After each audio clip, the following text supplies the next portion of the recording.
秋華賞咧就係1996年創立成為3冠千馬嘅美關啦。咁多年嚟咧，得3隻馬係贏完櫻花賞，冇贏到優進頻馬，但係最後贏到秋華賞嘅係邊3隻咧？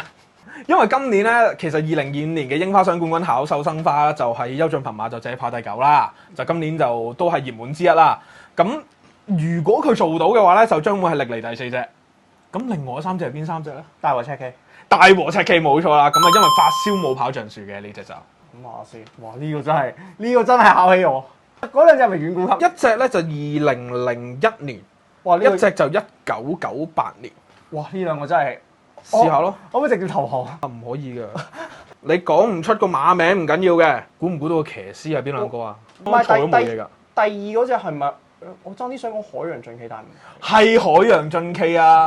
俾少信心自己，海洋進氣係啱㗎。仲有一隻個騎師你一定要識嘅，因為冇風啊！咁當年嗰隻就係菲利斯，1998年咧都係贏完櫻花賞同埋海洋進氣喺屋 set 都係跑第3嘅。咁今年呢一隻巧手生花有冇機會咧？機會唔大。咁你中意邊隻多啲啊？卡滿日是達琪騎嘅橡樹冠軍啦。咁啊睇下到時係點樣啦。